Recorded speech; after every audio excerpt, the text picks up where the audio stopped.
Dios le bendiga. Vamos a comenzar la introducción a los libros poéticos. ¿Okay?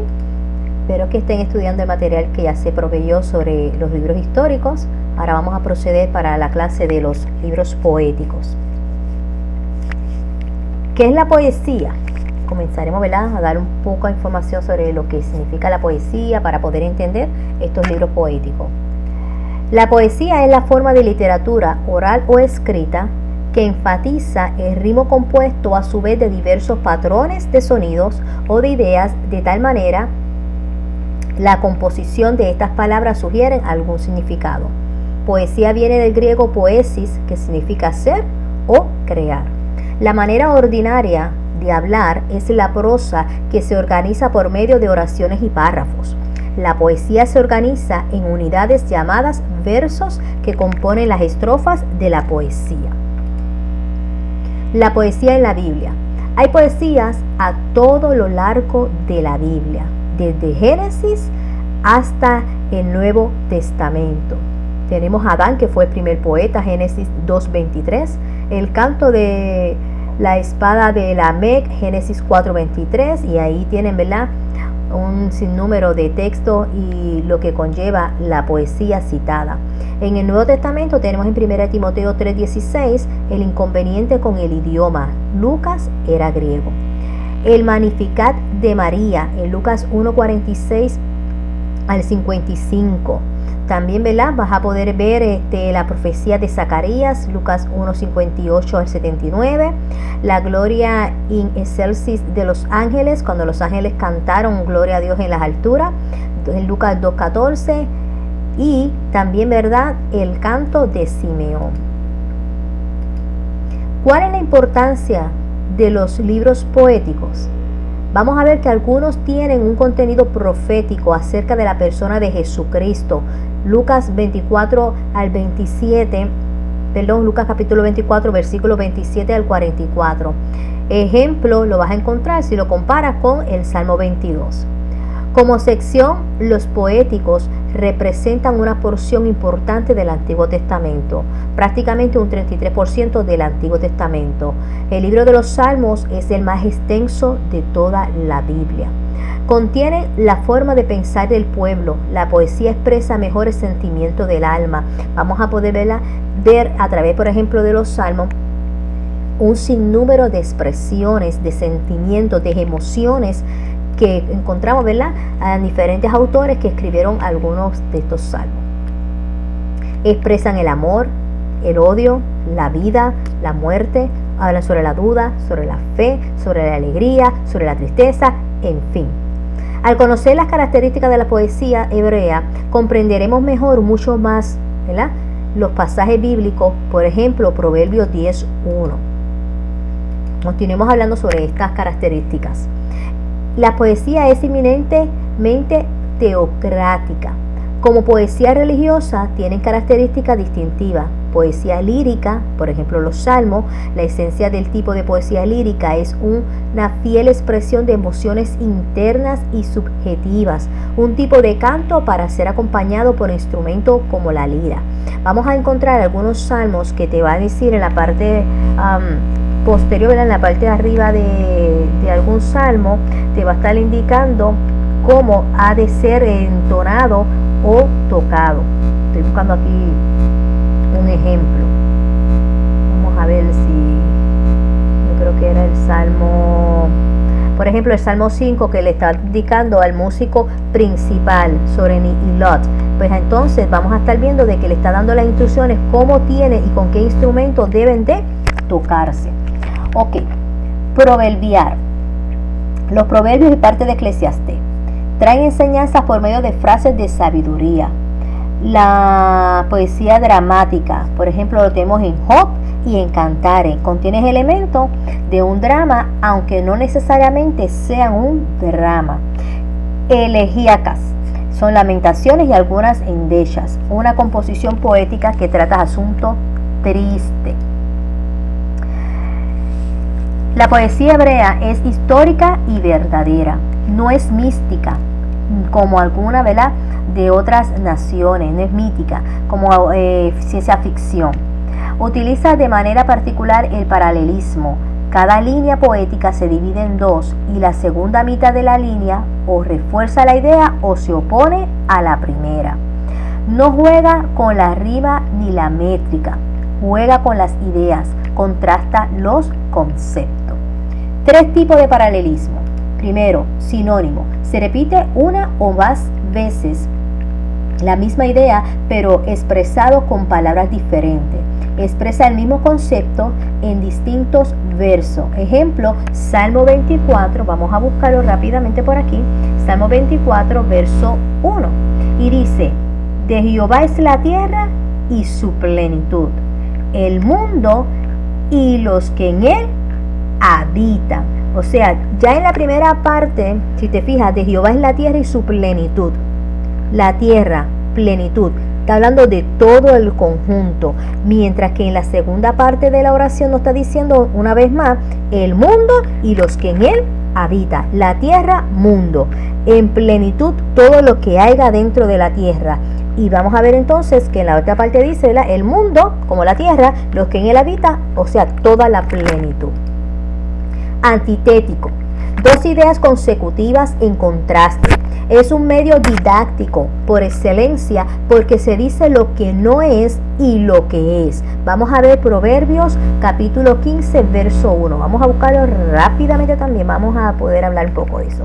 La blanda respuesta quita la ira, mas la palabra áspera hace subir el furor. En otras palabras, nos está diciendo una blanda respuesta quita la ira. ¿Qué quiere decir eso? Algo sencillo. Una persona te está insultando, una persona te está hablando mal, una persona está muy airada y tú conservas la calma, no responde de la misma manera, no le hablas las mismas palabras, procura guardar el silencio y en todo caso de poder expresar alguna palabra, no te vas a ir con la misma acusación o con la misma actitud negativa de esa persona. Pero dice la segunda parte de la oración, más la palabra áspera hace subir el furor. Si tú vas a contestar de la misma manera airada de esta persona que está encendida en coraje, ¿qué vas a hacer? Echarle leña al fuego. Así de que esto es algo antitético. Ok, otro tipo de paralelismo es el progresivo. El segundo verso completa el pensamiento del primer verso, completando la idea o abundando más su explicación. Vamos a buscar nuevamente en Salmo, pero ahora nos vamos a ubicar en el Salmo 148 y vamos a leer del 7 al 12.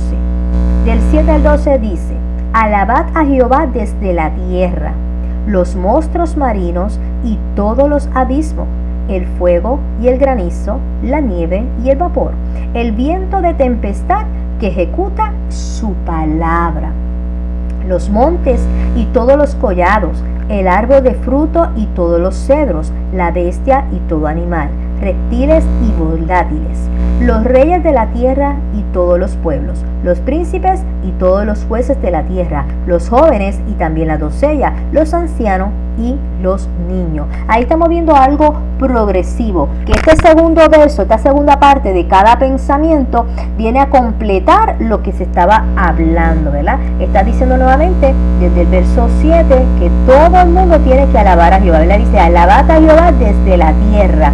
Y ahí vamos a ver que todos los demás versos que continúan, ¿verdad?, esta oración, pues te está diciendo quiénes son los que tienen que alabar a Jehová, ¿verdad? Está apoyando y completando el primer pensamiento expresado en la primera parte del verso 7. Importancia de conocer los tipos de paralelismo. Nos ayuda a tener una correcta interpretación. Nos evita pensar que hay 2 declaraciones diferentes cuando en realidad se está repitiendo 2 veces la misma idea. Última característica de la poesía hebrea. Utiliza en algunas ocasiones el acróstico. En griego, acros, señalado o primero. Stichos, una fila. Es un grupo de versos en los cuales cada frase comienza con una letra que al unirlas todas encierra un concepto. Y un clásico ejemplo lo es el Salmo 119, el que cuando tú buscas el alfabeto hebreo vas a poder ver entonces que este grandioso salmo es utilizado acrósticamente. Empieza con cada letra del abecedario. ¿Okay? Proseguimos. Así que, resumiendo toda esta información, los libros poéticos fueron los escritos en poesías y no pueden clasificarse ni como históricos ni como proféticos. No todo es poético en los poéticos. Job, Eclesiastés, así como no todo es proeza en el resto de la Biblia. No es prosa, perdón, en el resto de la Biblia. Importancia: entender mejor la palabra de Dios. Característica principal: paralelismo, sinónimo, antitético y progresivo. Espero que esta información les sea de beneficio y de ayuda para poder entonces así continuar aprendiendo. Lecciones aprendidas. Debemos interpretar la Biblia de acuerdo a su contexto literario, sea prosa o poesía. Ejemplo, Jueces 5:20 y Salmo 114, verso 3 al 4. Vamos al Salmo, que ya estamos aquí ubicados en Salmo. Vamos a ver. Salmo 114, versículo 3 al 4. El mar lo vio y huyó. El Jordán se volvió atrás. Los montes saltaron como carneros, los collados como corderitos. Ahí entonces estamos viendo, ¿verdad?, de que es algo progresivo, está, ¿verdad?, completando la idea de esta poesía. Así de que Dios es infinitamente creativo y dio la facultad al hombre de expresar su sentir con respecto a la gloria de Dios. Podemos hacerlo por la prosa o por la poesía. Libros poéticos. La poesía se encuentra en todas partes del Antiguo Testamento, pero fueron 6 libros poéticos escritos durante la era de la monarquía. El tiempo de la monarquía unida puede considerarse como la edad de oro de la literatura de Israel. Durante los reinados de David y Salomón fueron los más productivos en la redacción de cánticos y poemas que llegaron a ser una parte muy importante en la vida de Israel. Los 6 libros de la poesía hebrea son: Job, debate con el problema del sufrimiento que los justos soportan en esta vida. Libro de Salmo, son los cantos de alabanza, expresan toda la gama de emociones humanas. Los Proverbios, provee enseñanzas valiosas acerca de vivir sabiamente. Eclesiastés, enfoca la cuestión de vivir sabiamente y la importancia de disfrutar de una genuina intimidad con Dios. Cantares, poema dramática que expresa los goces y los peligros del amor humano. Lamentaciones, expresión de profundo dolor humano junto con la confianza en el Dios guardador del pacto. Se llaman poéticos a 5 obras del Antiguo Testamento: Job, Salmo, Proverbio, Eclesiastés y Cantares, porque están escritos en forma poética. Los libros de himnos, y poemas son Salmo y Cantares de los Cantares de Salomón. Los libros poéticos tratan de 5 grandes problemas de todas las épocas. Job, pues ya mencionamos que trata sobre el problema del dolor. Salmo trata sobre el problema de la oración.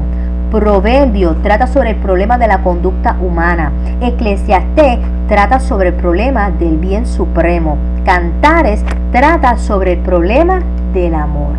Los libros sapienciales, esto quiere decir libros de sabiduría. Los libros son Job, Proverbio y Eclesiastés. Se conocen como sapienciales porque fueron escritos por sabios. La forma más sencilla de sabiduría bíblica la hallamos en Proverbio. La más elaborada se encuentra en Eclesiastés y en Job. Literatura de sabiduría, lo vamos a ver en Job, la sabiduría para entender las pruebas de la vida. El libro de Proverbios, la sabiduría para el crecimiento de la disciplina en la vida, y Eclesiastés, la sabiduría para hallar el verdadero significado de la vida. Observación: Job es el primer libro poético y también es el primer libro de sabiduría.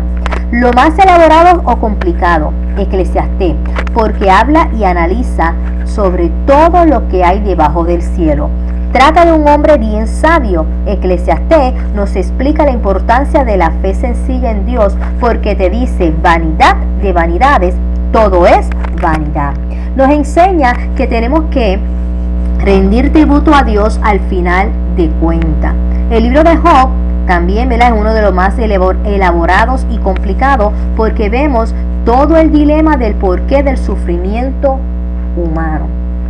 La forma más sencilla de sabiduría es el libro de Proverbios, porque lo que encontramos son dichos y refranes, o sea, verdades en pocas palabras. El libro de Salmo, vamos a encontrar que el lenguaje figurado y los símbolos se pueden ver, por ejemplo, en el Salmo 23, que nos dice que Jehová es mi pastor. Esto es una metáfora.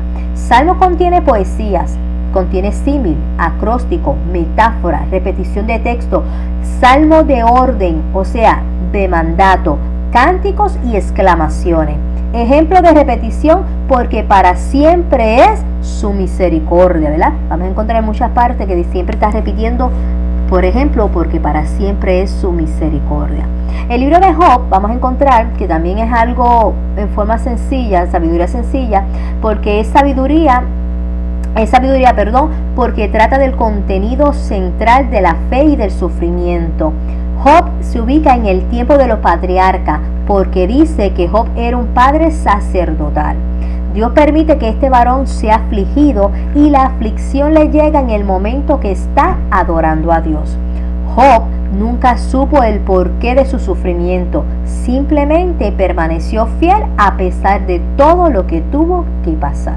El libro de Eclesiastés es de sabiduría porque advierte contra el cinismo. Cínico significa necio o ignorante, e indica al lector el camino hacia la fe sencilla en Dios. Indica que toda la importancia de la vida es Dios. Cantares es sabiduría porque describe la intimidad del amor conyugal y espiritual. Cantar es categorizado como un libro prohibido o un tabú, pero es un manual de enseñanza. Dios lo permitió para los matrimonios y trata de cómo nosotros, como la novia de Cristo, vamos a relacionarnos con Él. Por lo tanto, Cantar es un manual espiritual dentro del ámbito conyugal y espiritual. ¿Qué podemos aprender de estos libros poéticos? Vamos a aprender en el libro de Job por qué, ¿verdad?, llega el sufrimiento, y nos enseña que el sufrimiento no siempre es castigo, sino que puede ser una disciplina y una educación. El libro de Salmos nos va a estar enseñando cánticos, poemas, himnos, recitaciones, y nos va a estar demostrando cuán importante y saludable es expresar nuestro sentir ante la presencia de Dios y depositarnos confiadamente en la soberanía de Dios. El libro de Proverbios trata sobre aspectos de la vida, tipo de refranes y dichos, consejos muy sencillos para poner en práctica.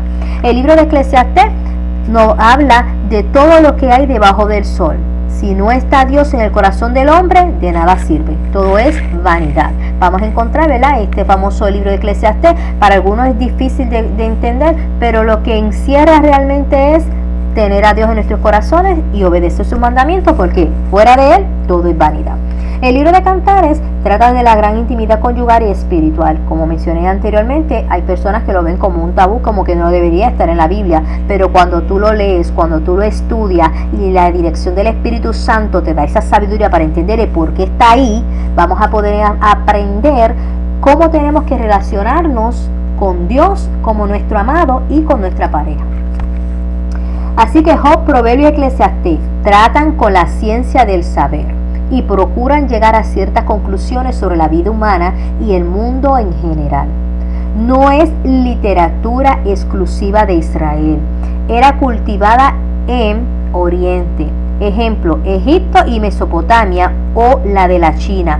Los hebreos recibieron influencia literaria, aunque no copiaron de ella, sino que por la influencia del Espíritu de Dios alcanzaron una profundidad de pensamiento y una expresión emocional mayor, basada en la verdad absoluta de Dios. Moral y religiosa. Proverbios 1:7. Vamos a buscarlo rápidamente. Proverbios 1:7. Vamos a ver qué nos dice. El principio de la sabiduría es el temor de Jehová. Los insensatos desprecian la sabiduría y la enseñanza. Ahí estamos viendo de que estos libros, Job, Proverbios, Eclesiastés específicamente, nos van a estar hablando sobre la moral y lo religioso. El énfasis en un Dios viviente y verdadero que distingue y separa esta sabiduría de todas las demás naciones. La verdadera sabiduría es la divina, la que proviene de Dios. Proverbios 22, 17 al 19. Más práctica que teórica. Vamos a encontrar, ¿verdad?, de que esta ciencia del saber que vamos a ver en Job, Proverbios, Eclesiastés, entre otros, es más práctico, es algo que no es tanto el conocimiento, sino el realizarlo, la práctica. No es simplemente un ejercicio filosófico o intelectual. El sabio hebreo, la sabiduría, era el arte de llevarse bien con Dios y con los hombres. El sabio era el que respondía correctamente a las situaciones críticas. Ejemplo, lo tenemos en José capítulo 41, en Génesis 41, verso 39. Génesis 41, verso 39. Vamos a leerlo rápidamente. Te invito, ¿verdad?, que mientras sigas después estudiando esta clase, realice también la lectura bíblica. Y dice 41:39, y dijo Faraón a José: pues ¿qué Dios te ha hecho saber todo esto? No hay entendido ni sabio como tú. Vemos, ¿verdad?, la actitud de Faraón cuando José le interpretó sus sueños. Y Salomón, vamos a encontrarlo en Primera de Reyes 3:16 al 28, después lo busca con calma.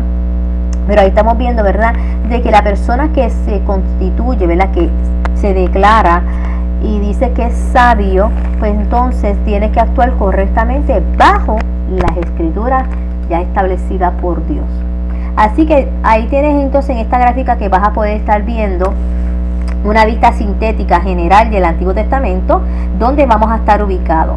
Vas a ver, ¿verdad?, en esta lámina, y anteriormente ya yo te la había presentado tanto en la introducción de la Biblia como en la introducción del Antiguo Testamento, pero vuelvo a presentártela para que veas que el libro de Job lo sitúan bajo el mismo tiempo del libro de Génesis, como bien te mencioné, al ver que Job era un padre que realizaba sacrificio, era para la época patriarcal, que esa época patriarcal la vamos a estar viendo en Génesis. Por ejemplo, Abraham, que era un patriarca. Ok, vamos a estar viendo el libro de Salmo y Proverbio y Cantares y Eclesiastés. Estos libros poéticos lo vamos a estar viendo ubicados bajo el periodo de la monarquía, cuando surgen los reyes, ya dentro de este libro de Samuel al libro de Reyes y Crónica. Ahí vamos a estar viendo el desarrollo de estos libros de sabiduría. Adán fue el primer poeta, Génesis 2:23, cuando expresó: dijo entonces Adán: esto es ahora hueso de mis huesos y carne de mi carne, esta será llamada varona, porque del varón fue tomada. Ahí tenemos, ¿verdad?, la primera poesía. Poesía, el lenguaje del alma. Con relación al sufrimiento, Job: aunque él me matare, en él esperaré. Job 13:15. Yo sé que mi Redentor vive y al fin se levantará sobre el polvo. Y después de deshecha esta mi piel, en mi carne he de ver a Dios, al cual veré por mí mismo, y mis ojos lo verán y no otro, aunque mi corazón desfallece dentro de mí. Job 19:25 al 27. Te recalco que dice: yo sé que mi Redentor vive y al fin se levantará. No me levantará, como muchas personas expresan. Así de que es bueno, ¿verdad?, leer bien la Biblia y entenderla. ¿Quién se va a levantar? El Rey de Reyes, Señor de Señores, como lo hizo Jesucristo, que resucitó. Gloria al Señor. Así de que es un lenguaje del alma. En su devoción con Dios lo vamos a encontrar en Salmo: como el ciervo brama por las corrientes de las aguas, así clama por ti, oh Dios, el alma mía. Salmo 42, verso 1. Así de que vamos a ver de que es un devocional, es una relación con Dios. En Proverbio vamos a ver que en sus conclusiones prácticas por la sabiduría: el que ama la instrucción ama la sabiduría, mas el que aborrece la reprensión es ignorante. Proverbios 12:1. En su perspectiva de la vida debajo del sol, que se encuentra su finalidad en Dios, y eso lo vemos en el libro de Eclesiastés. Por ejemplo, cuando dice: vanidad de vanidades, el fin es temer a Dios. En su deleite en el matrimonio, Cantares: morena soy, pero codiciable como las tiendas de Cedar, como las cortinas de Salomón. No reparéis en que soy morena, porque el sol me miró. Cantares 1, versos 5 al 6. Las muchas aguas, este texto, Cantares 8:7, muchos lo han utilizado para enamorarse. Las muchas aguas no podrán apagar el amor, ni las ahogarán los ríos. Si diese el hombre todos los bienes de su casa por este amor, de cierto lo menospreciaría. Así de que en la poesía vamos a ver esa expresión del lenguaje del alma.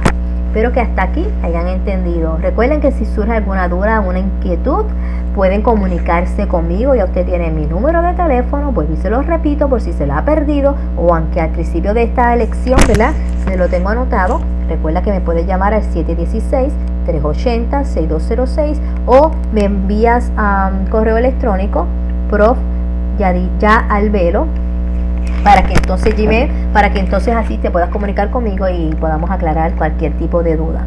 Entremos entonces así al libro de Job. Los sapienciales, ya lo mencionamos, que es el libro de Job, Proverbios y Eclesiastés. Tratarán con la ciencia del saber y procuran llegar a ciertas conclusiones sobre la vida humana y el mundo en general. No es literatura exclusiva de Israel, no es única de Israel, era cultivada en el oriente. Ya esta información, ¿verdad?, la dimos anteriormente, para que se me repitió la lámina, ¿ok? El libro de Job, sabemos, ¿verdad?, que su personaje principal es el famoso Job. El autor es anónimo. El Talmud lo atribuye al mismo Job, pero realmente no tenemos evidencia, así que dejaremos como anónimo. Cubre alrededor de unos 145 años, 5 años de los eventos, más 140 años que vivió Job adicionales. La fecha depende del autor. La época de Job parece patriarcal, como mencionamos, 2000 años antes de Cristo, para el tiempo de Génesis. La autoría: Job o Moisés. Algunos también, ¿verdad?, mencionan a Moisés, que podría ser el autor, pero yo prefiero dejarlo anónimo. En fin, lo importante es la información que adquirimos en el libro de Job. La época patriarcal premosaica. La edad de Job coincide con los patriarcas, vivió unos 200 años. Al inicio de la historia, Job debía tener por lo menos unos 50 años porque tenía 10 hijos que viven independientemente. Job, ¿verdad?, capítulo 1. Y al final dice que Job vivió 140 años. Su relación se parece a la de los patriarcas, cuando habla del capítulo 1, verso 5, de que él realizaba los sacrificios por sus hijos. Las relaciones geográficas, pero las referencias geográficas. Al no mencionar las tribus de Israel ni a Jerusalén y mencionar a Uz, que fue luego Edom. Pues por esas razones, ¿verdad?, pues se está situando el lugar de la época patriarcal, porque no está mencionando de la tribu de Benjamín, la tribu de Leví, ni está mencionando a Jerusalén, sino que menciona el área de Uz. No hace referencia a la idolatría ni a la ley de Moisés, y parece hacer referencia al diluvio cuando habla de Job 22, verso 15 al 16. Estas son algunas de las razones por las cuales lo están ubicando en la época patriarcal. ¿Cuál es el tema central del libro de Job? Vamos a ver que es un diálogo acerca del problema del sufrimiento en términos de la relación del hombre con Dios, porque sufren lo justo. Palabras clave: respondió y dijo, aparece 32 veces, mostrando que es un diálogo. Aflicción aparece 11 veces, virtuoso o virtud aparece alrededor de 21 veces. ¿Cuál es la importancia del libro de Job? Número 1. Para el creyente, un clásico a la hora del sufrimiento. Habéis oído de la paciencia de Job, Santiago 5:11. Otra importancia: para justificar la sabiduría y bondad de Dios con el sufrimiento humano, mostrando que no todo sufrimiento es un juicio de Dios. Muchas personas piensan y te expresan: si tú estás en medio de una crisis, en medio de una aflicción, es porque tú pecaste. Lee el libro de Job y vas a comprender que no todo el sufrimiento es un castigo, sino que también es un proceso de purificación, una disciplina, algo que Dios quiere mostrarnos. Y por último vamos a ver secularmente una de las más brillantes composiciones literarias al lado de la Ilíada y la Odisea de Homero, de la Divina Comedia de Dante y de la obra dramática de Shakespeare, extensa en vocabulario y de conocimiento profundo.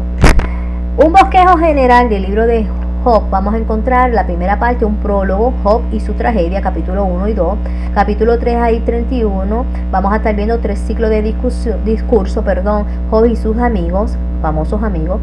Tenemos el discurso de Eliú, que está ubicado del capítulo 32 al 37, el discurso de Dios, 38 al 41, y la respuesta de Job y epiólogo, capítulo 42. ¿Qué sucede en el capítulo 1 y 2 de Job? Vamos a estar viendo el prólogo, ¿verdad? El inicio, Job y su tragedia, su carácter piadoso, en prosperidad. El autor inspirado lo dice, capítulo 1, verso 1. ¿Verdad? Vamos a estar viendo ahí rápidamente, vamos a buscarlo rápidamente. Hubo en tierra de Uz un varón llamado Job, y este era hombre perfecto y recto, temeroso de Dios y apartado del mal. Ahí nos está hablando claramente, ¿verdad?, de cuál era ese carácter piadoso, temeroso de Job. Se evidencia la preocupación espiritual de Job con su familia. El verso 5 nos dice cuando él estaba preocupado por su familia y ofrecía sacrificio constantemente. Y para testimonio de los de afuera, capítulo 29, versos 7 al 25. Dios mismo confirma la piedad de Job cuando lees el verso 8 del capítulo 1, cuando nos dice: y Jehová dijo a Satanás: ¿no has considerado a mi siervo Job, que no hay otro como él en la tierra, varón perfecto y recto, temeroso de Dios y apartado del mal? Ahí vemos, ¿verdad?, de que el mismo Dios da fe de la piedad e integridad de Job. Vamos a seguir. En extrema pobreza, al perderlo todo, capítulo 1, versos 20-22, y Dios mismo testifica de Job. En gran sufrimiento corporal, Satanás lo hiere de sarna de los pies a la cabeza, y aún así retiene su integridad. Vamos a ver entonces, en resumidas cuentas, el carácter piadoso de Job cuando estuvo próspero, cuando estuve en pobreza y cuando estuve en esa terrible condición de lepra, ¿verdad?, de sarna, en esa aflicción física, corporal, pero él mantuvo su integridad y ser piadoso. La causa original, la acusación de Satanás. Los personajes, los hijos de Dios, cuando te hablan de los hijos de Dios se refiere a los ángeles. Satanás, el adversario, según Apocalipsis 2:12-10, es el acusador de los hermanos, y aquí hace lo mismo. La acusación hacia Job, capítulo 1, verso 9 al 12. ¿Acaso teme Job a Dios de balde? La conclusión del libro es que sí.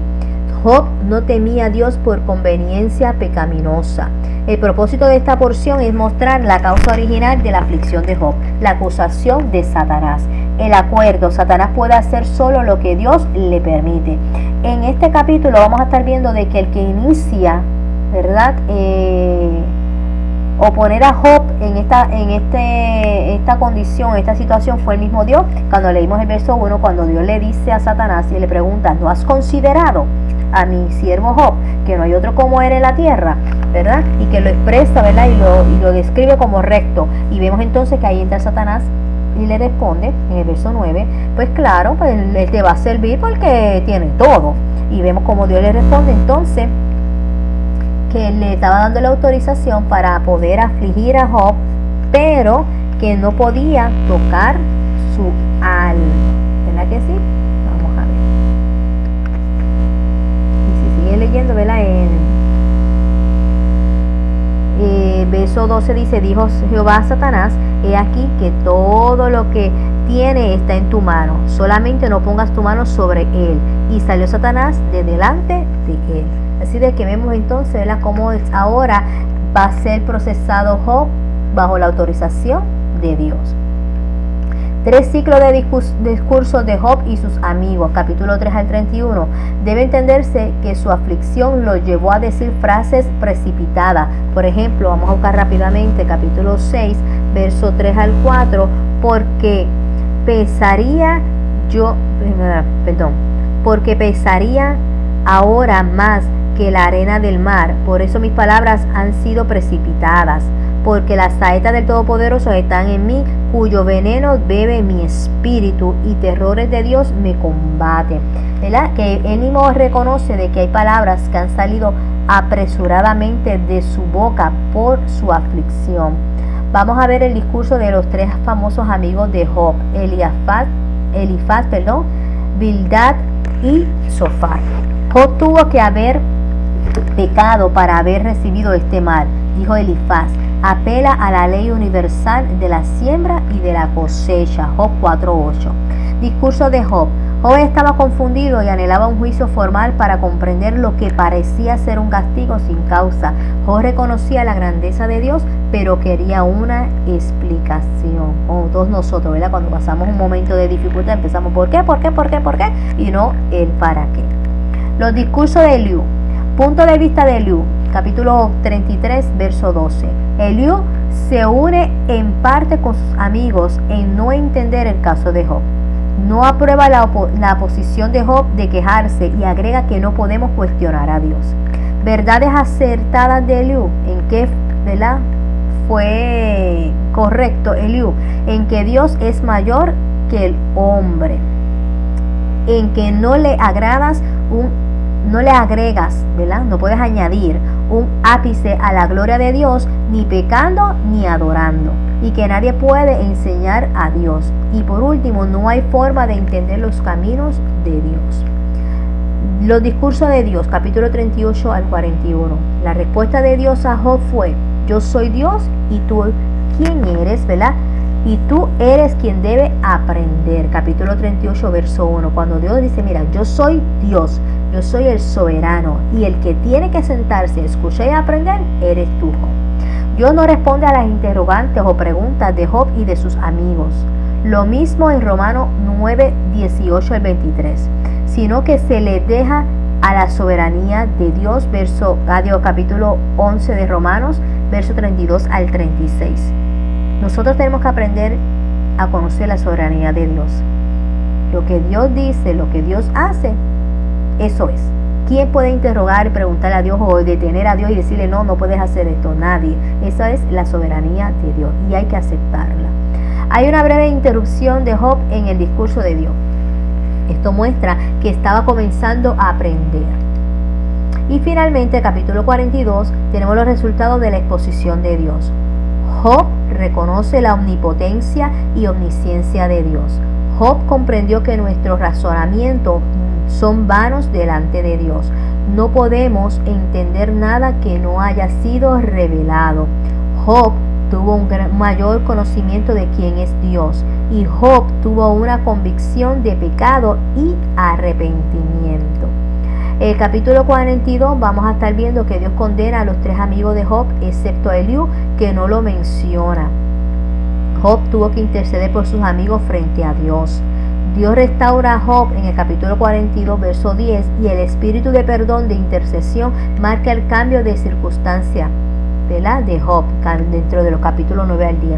Dios primero resolvió el problema del alma de los amigos y luego el mal físico de Job. Finalmente, aunque vemos cómo Dios prosperó a Job, retornando sus bienes y familiares y dándole más hijos y larga vida, alrededor de 140 años más, y sobre todo una relación con Dios renovada a un nivel nunca antes experimentado en su vida, que eso fue lo más hermoso dentro de esta situación de la vida de Job.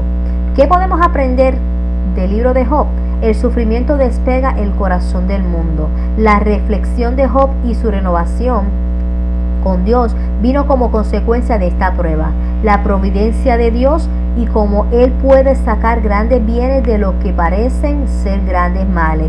Dios es soberano y bueno. Dios es soberano y bueno. Tenemos que creerlo.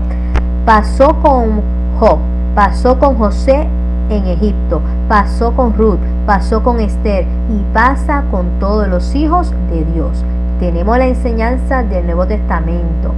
Romanos 5, verso 3 al 5.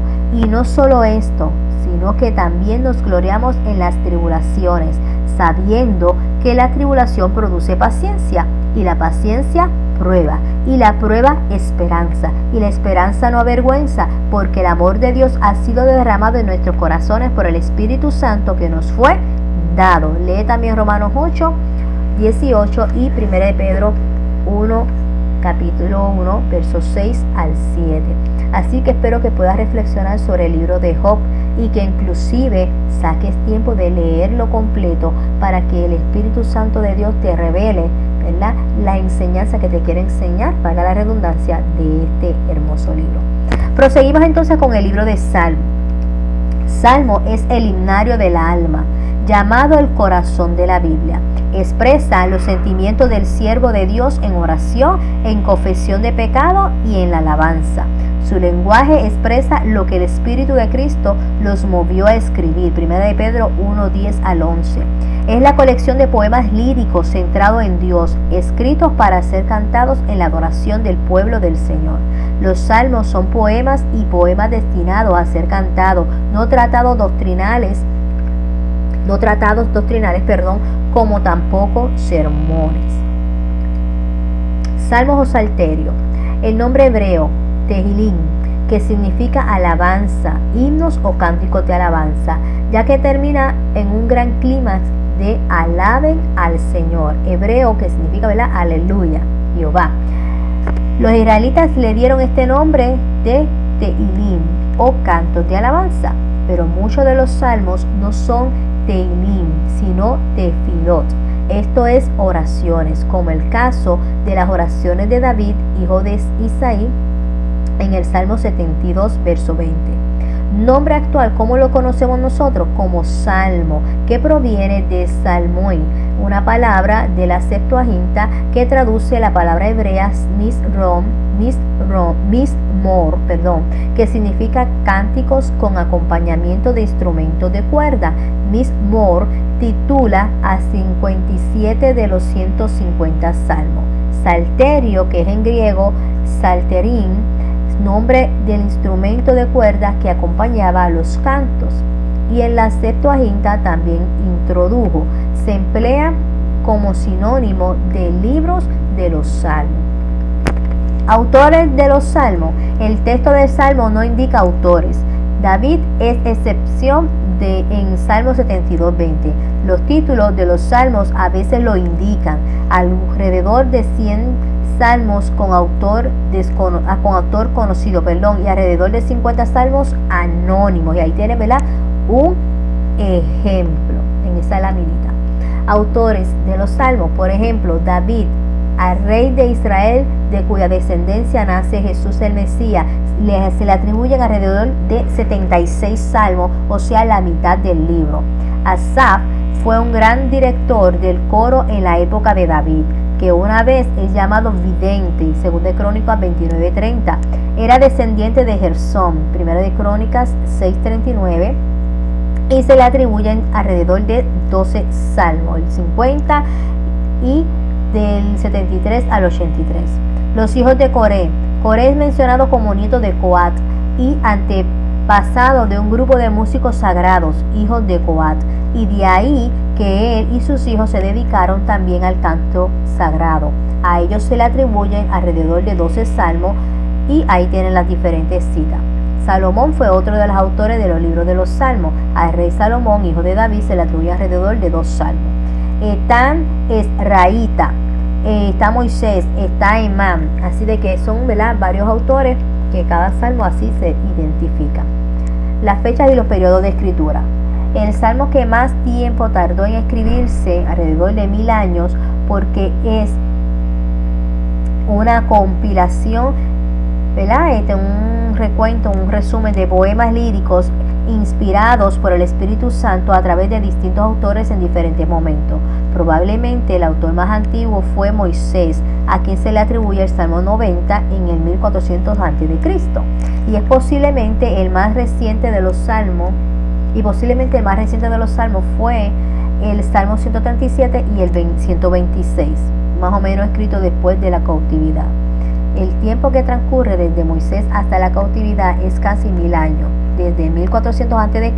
hasta alrededor del 500 a.C.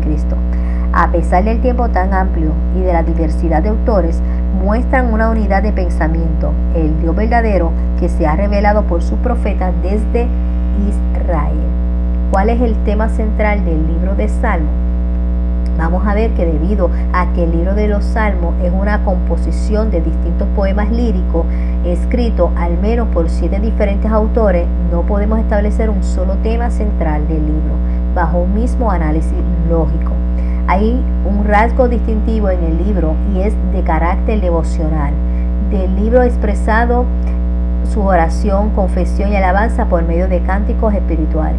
En resumen, el libro de los Salmos es un compendio de poemas líricos que muestran al creyente conversando con Dios mediante la oración y la alabanza. Salmo 33, 1 al 4 es un texto modelo. Palabras clave: alabanza, bendito. ¿Verdad? Alabanza, que quiere decir alabar o aleluya, aparece alrededor de 176 veces, y bendito, que es bendecir o bendición, alrededor de 92 veces. Importancia del libro de los Salmos: era el himnario, el salterio del pueblo de Dios, tanto en el Antiguo como en el Nuevo Testamento. Muchos de los salmos eran utilizados en la adoración del tabernáculo y posteriormente del templo de Jerusalén. Los salmos sirvieron de fuente de inspiración para la adoración de la iglesia. Como no existía la imprenta, no habían himnarios impresos en las congregaciones, así que los salmos eran memorizados y cantados, como ahora, ¿verdad? Así que otra importancia del libro de los Salmos es que muestra la naturaleza de Dios de manera especial. Ningún otro libro del Antiguo Testamento enseña tanto acerca de Dios. El bosquejo teológico de los Salmos incluye su omnipotencia, omnisciencia, omnipresencia, santidad, justicia, rectitud, misericordia y fidelidad. Seguimos hablando de la importancia del libro del Salmo. Nos muestra también, ¿verdad? También nos muestra la creación de Dios como ejemplo de su grandeza. Nos muestra, ¿verdad?, que exalta la palabra de Dios y muestra la experiencia del hombre piadoso con sus luchas y victorias, y también del hombre impío con sus derrotas y sus ruinas. Un bosquejo general. Vamos a ver que el libro de los Salmos está dividido en 5 libros, cada uno terminando en una doxología. El último libro termina con el Salmo 150 como doxología final. El primer libro o la primera sección de los Salmos es del capítulo 1 al 41, los Salmos de David. Libro 2 o la segunda sección del libro de Salmos 42 al 72, Salmos devocionales. Los Salmos litúrgicos vendría siendo la tercera sección de la capítulo 73 al 89, capítulo 90 al 106. Vamos a estar viendo Salmos anónimos y los Salmos post-exílicos o después del cautiverio son los capítulos 107 al 150. Ahí vas a ver en esa lámina que estás observando cómo se pueden agrupar los salmos de acuerdo a los diferentes temas. Hay temas sobre la confianza, consuelo, historia, imprecación, vida, misiones, naturaleza, acción de gracia, etc.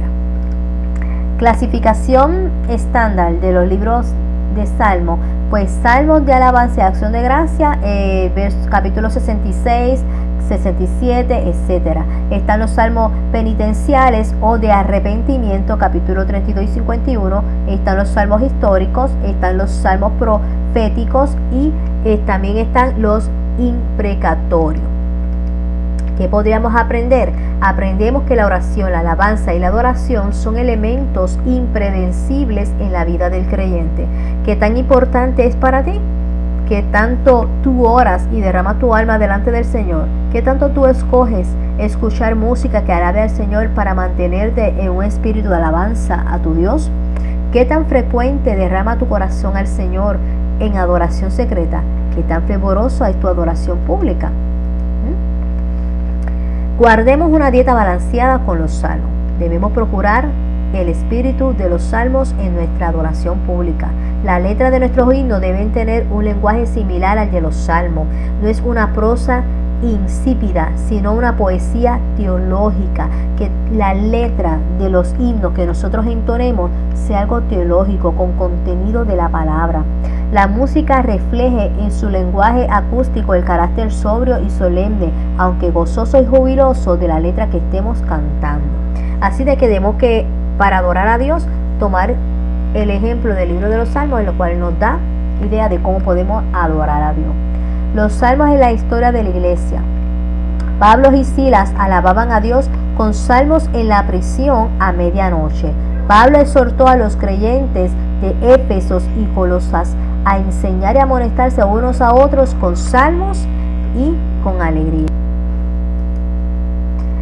La primera sección de salmos, mencionamos de que son salmos de David. Se dice que el Salmo 1 fue colocado como introducción del libro completo, en cual nos va a hablar de la importancia de enfocarnos en Dios y no en el mundo. ¿Okay? En los salmos del capítulo 42 al 72, pues mencionamos que eran salmos devocionales. Los 8 primeros de estos 31 salmos son una serie de cánticos de los hijos de Coré. El tema destacado, reinado de David. El contenido pues son lamentos y enemigos. La tercera sección de los salmos, que son los litúrgicos, vamos a ver que estos salmos fueron recogidos después de la destrucción de Jerusalén y del incendio del templo. El tema destacado, la crisis de Asirias del siglo 8 a.C. La cuarta sección de los salmos, que son anónimos, vamos a ver que son alrededor de 17 salmos. El primero, el capítulo 90, es atribuido a Moisés, y vamos a ver que el tema destacado en estos salmos es la introspección por la destrucción del templo y el exilio. Finalmente, la quinta sección, que son post-exílicos, son alrededor de 28 salmos. Vamos a ver que esta colección fue reunida tardíamente, ya que algunos de estos salmos se refieren al cautiverio y se destacan el tema de la alabanza y la reflexión a la vuelta del exilio y al inicio de una nueva era. ¿Cuáles son los? Vamos a hablar sobre los salmos mesiánicos. Estos salmos son aquellos que contienen profecías acerca de la vida y ministerio de Cristo. El principio de la doble referencia, el Espíritu Santo toma situaciones o personas del tiempo del salmista y los aplica a Cristo en los asuntos del reino. Los imprecatorios, la palabra viene del latín in, que significa contra, y precari, que significa rogar. Son salmos que contienen súplicas a Dios para que descargue su ira sobre los enemigos del salmista. Los títulos de los salmos, más de 100 salmos llevan ciertos títulos que, si bien no forman parte del texto inspirado por el Espíritu Santo, también es cierto que fueron escritos desde el momento de la compilación de los salmos en el Salterio de Israel. El propósito de estos títulos es indicar algunas direcciones a los músicos en la manera que debían ejecutar la música, cómo entonar, ¿verdad?, o tocar los instrumentos. Indicar en algunos casos el nombre del autor del salmo o del instrumento musical acompañante. Por ejemplo, Miss More, que es salmo, significa una canción interpretada con acompañamiento de algún instrumento musical. Masquil o poema didáctico o un poema contemplativo. Mictam, no hay una conclusión al respecto del término. Podría significar una canción para cargar o expiar un pecado. Entremos al libro de Proverbios. Los libros sapienciales, mencionamos que era Job, Proverbios y Eclesiastés. Tratan con la ciencia del saber y procuran llegar a ciertas conclusiones sobre la vida humana y el mundo en general. Los libros sapienciales no es una literatura, ya mencionamos, ¿verdad? Esta información ya la mencioné, no es exclusivo de Israel. Proverbios, se descubre el ingenio y el espíritu de una nación en sus proverbios, según Francis Bacon. Mucha gente de la época antigua no conocía la escritura y los manuscritos eran escasos. Así que los proverbios tenían la virtud de encerrar grandes enseñanzas expresadas concisamente para fortalecer la educación oral de aquel. La mejor forma de enseñar era con enunciados simples y precisos, pero con gran profundidad, que fueran fáciles de recordar. Se probaba la habilidad religiosa por la memorización de los proverbios. Caso de Cristo, Lucas 4:23, Mateo 13:57 y de Pablo. En 3 ocasiones el libro menciona que esos eran los proverbios de Salomón, y de ahí el nombre del libro. Capítulo 1, verso 1, capítulo 10, verso 1 y capítulo 25, verso 1. El título hebreo de este libro es Miselei Selomón, o los proverbios de Salomón. La primera palabra del libro es Masal, que proviene de una raíz que significa paralelo o similar o ilustración. De ahí que el proverbio es una descripción a manera de comparación. Salomón, ¿verdad?, es el autor del libro. Primera de Reyes 4:31-32 pronunció 3000 proverbios. 3 referencias dentro: Proverbios 1:1, 10:1, 25:1. No significa que Salomón haya sido el autor o compositor de todos los proverbios, sino que la mayoría de ellos fueron, ¿verdad?, compuestos por él. Hombre sabio, capítulo 22, verso 17, varones de Ezequías 25:1, Agur, Proverbios 30:1, Lemuel, Proverbios 31:1, ¿verdad? Son los diferentes autores del libro de Proverbios. Las fechas y los periodos de escritura. La mayoría de estos proverbios fueron coleccionados por Salomón, lo vemos en el capítulo 1, verso 1, y terminados de recopilar, ¿verdad?, o de escribir en el tiempo de rey Ezequías, Proverbios 25:1. El rango de fechas, desde el tiempo de Salomón hasta el tiempo de Ezequías, esto es desde el 900 al 700 a.C., aproximadamente unos 250 años. Tema central: al igual que el libro de Salmos, no consiste en una secuencia temática rigurosa, más bien se trata de una colección de refranes, aunque se pueden agrupar de cierta manera. Dichos sabios para instruir acerca de los asuntos prácticos de la vida cotidiana, enfatizando el tema del Señor. Palabras clave: sabio, instruir, instrucción, hijo mío, etc. Textos claves, pues Proverbios 1:7 y capítulo 9, verso 10. El propósito del libro de Proverbios: la función primordial de este libro es docente, enseñar sabiduría práctica a la gente y especialmente a los jóvenes que están entrando al mundo adulto, y el libro de Proverbios establece este propósito para su escritura, para entender sabiduría y doctrina. Capítulo 1, versos 2 y 7. Comunicar sabiduría e instrucción. Ayudar a comprender palabras llenas de sentido, hacer sagaces a los jóvenes inexpertos, darles conocimiento y reflexión, enseñar que la sabiduría no consiste en la contemplación de los principios abstractos que gobiernan el universo, sino en una relación de conocimiento reverente de Dios, que se traduce en una conducta acorde con tal relación en situaciones concretas. El temer al Señor nos hace conducirnos de la manera más adecuada en cada ocasión. El bosquejo general del libro de Proverbios, ahí lo tiene, la primera parte, el título, luego la introducción, la súplica de la sabiduría, los proverbios prácticos de Salomón, las palabras del sabio, proverbios de Salomón compilados por los escribas de Ezequías, palabras de Agur, palabras de Lemuel. El tema de la sabiduría, reglas generales de la vida, y finalmente edición de los varones de los escribas de Ezequías y palabras de Agur y Lemuel. Ok, dentro del capítulo 1 al 9 vamos a estar viendo el tratado sobre la sabiduría. Trata de la conducta de los años de la juventud del hombre. Se repite la frase hijo mío. Se mencionan los peligros más comunes en esta etapa, dibujando gráficamente los pecados más fácilmente cometidos durante este tiempo. El capítulo 10 al 24 trata sobre reglas generales de la vida. Su estilo y su tema es diferente a la sección anterior. Proverbios compuestos en su mayor parte para personas que han pasado de la juventud a la madurez, con excepción del capítulo 22 al 17 y el capítulo 24 al 34.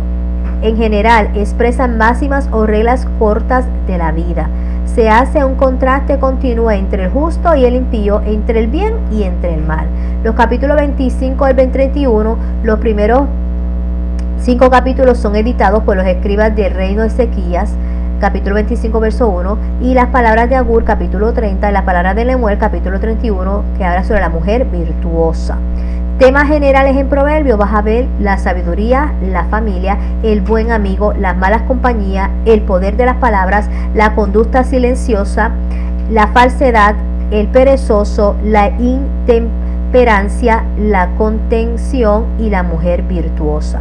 Lecciones derivadas: Dios es la única fuente de la sabiduría, así que debemos validar con la palabra de Dios si nuestra vida está alineada con la vida de nuestro Hacedor, que como Dios desea que vivamos. Ejemplo: José, Salomón y Daniel. El énfasis sobre el deber de los padres para instruir a sus hijos y guiarlos a una vida sabia basada en el temor de Dios. Otras lecciones derivadas del libro de Proverbios lo es: la ley de siembra y cosecha se manifiesta de manera práctica en Proverbios. Hermano, si deseas sembrar la buena semilla en tu vida, como el perezoso, no cosecharás nada bueno.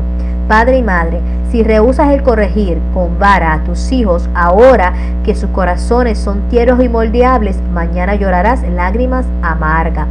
Hijo o hija, si decides desobedecer a tus padres, yo te garantizo que si llegas a adulto te arrepentirás amargamente por tu desobediencia. Nunca he visto un adulto diciendo: mis padres estaban errados en los consejos que me dieron. Joven, si decides fornicar en lugar de conservarte puro hasta el matrimonio, vas a cosechar las consecuencias aunque te arrepientas. Salmo 1. Esposo y esposa, si decides adulterar y echar a perder la relación que Dios te ha dado con tu esposa o esposo y tu familia, tarde o temprano cosecharás tu infidelidad aunque te arrepientas. Amigo, si desprecias la sabiduría y el temor al Señor, al final terminarás en la justa condenación del infierno. Leer un proverbio cada día del mes. Y, ¿verdad? El mes regularmente trae de 30 a 31 días, pues te da un capítulo por día y así vas a poder, ¿verdad?, vivir una vida más correcta y agradable a Dios.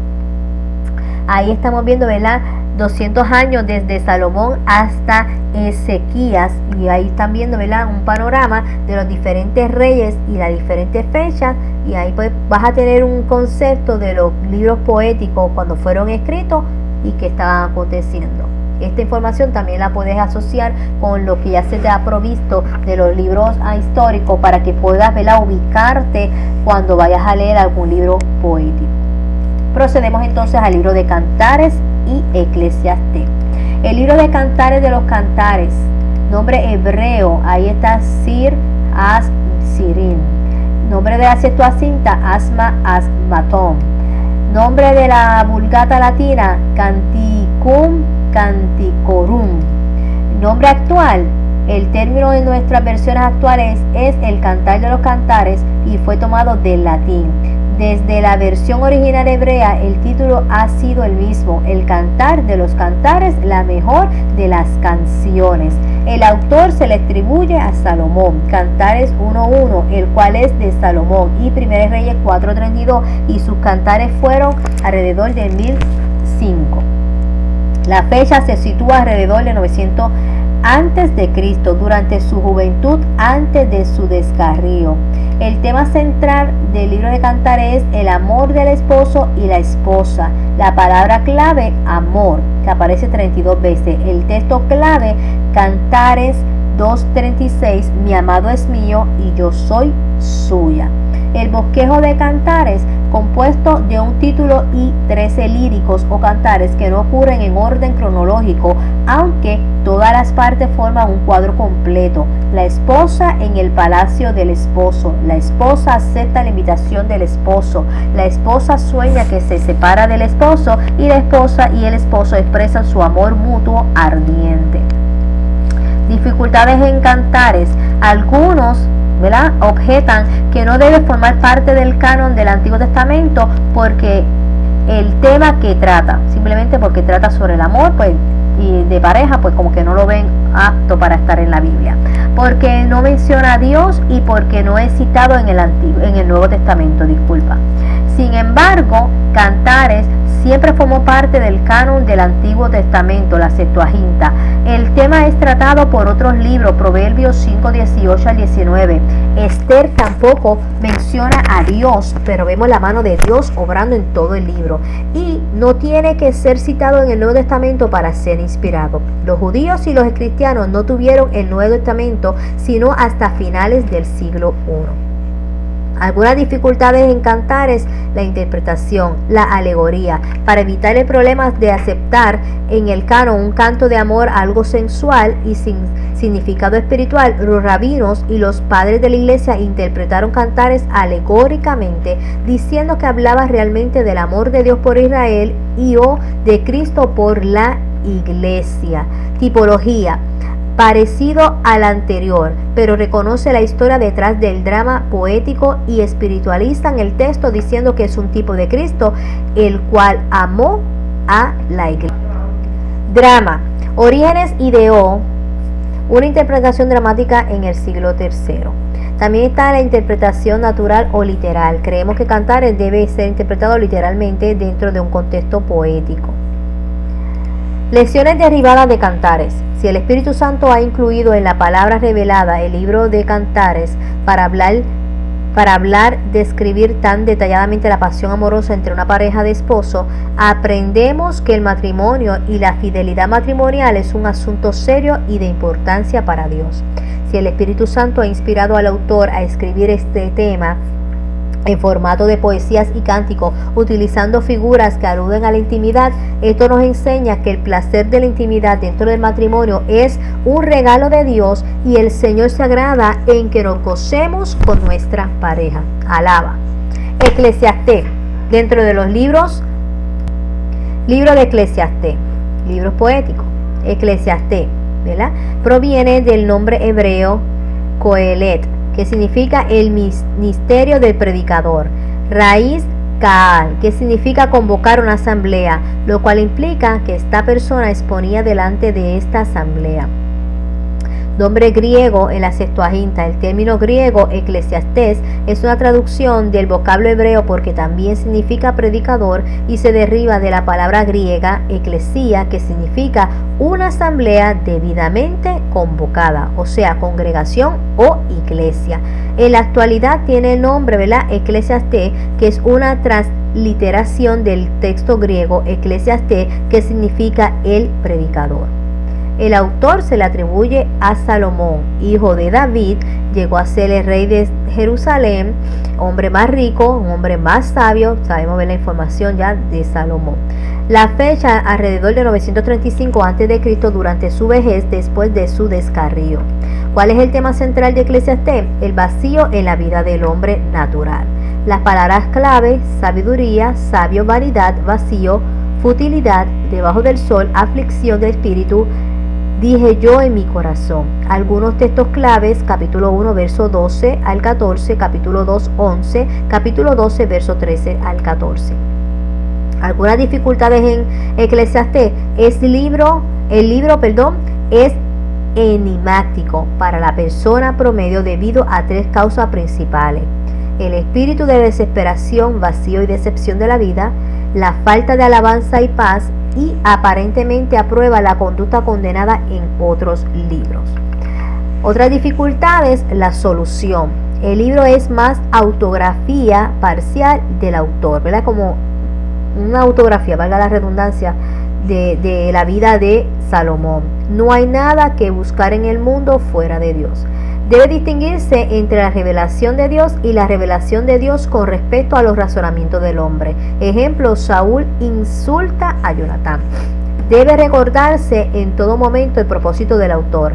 El propósito es: el predicador enfrenta al hombre de este mundo en su propio terreno y lo condena por su vanidad.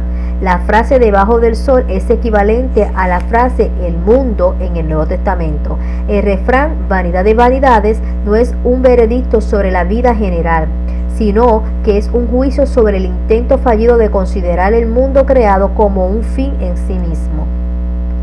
El bosquejo de Eclesiastés: la primera disertación, la vanidad de la sabiduría humana. ante todo esfuerzo y la experiencia sin Dios. Capítulo 1, verso 1 al 26, al capítulo 2, 26. Está la segunda disertación, entender y aceptar las leyes que gobiernan la vida. La tercera disertación, no hay satisfacción en los bienes terrenales. La cuarta disertación, Dios juzgará las injusticias de esta vida. Y finalmente, la conclusión, la vida a la luz de la eternidad. Capítulo 12, verso 9 al 14. Las lecciones que aprendemos del libro de Eclesiastés, vamos a aprender en que no consiste la vida del hombre. No consiste en los bienes que posee. La vida del hombre no consiste en la cantidad de conocimiento, y la vida del hombre no consiste en perseguir la felicidad en este mundo. Aprendemos que lo único que puede llenar al hombre a plenitud es Dios. Teme a Dios y guarda sus mandamientos, porque este es el todo del hombre. Aprendemos que mientras más jóvenes comencemos a adorar a Dios, es mejor. Acuérdate de tu Creador en los días de tu juventud, antes que sea demasiado tarde. Y esta gráfica, por último, que te estoy presentando, estás viendo entonces, ¿verdad? La cronología, el tiempo, el transcurso de la monarquía, el tiempo de Samuel, Saúl, David, y el tiempo de Salomón bajo su reinado. Así de que esta clase de hoy, que ha sido, ¿verdad?, dada sobre los libros poéticos, espero que puedas profundizar en cada libro poético, que saques tiempo de leerlo, de estudiarlo, y que permita, ¿verdad?, que el Espíritu Santo te guíe de aquí en adelante. Dios te bendiga, Dios te guarde. Si hay dudas, preguntas, inquietudes, ya saben dónde localizarme.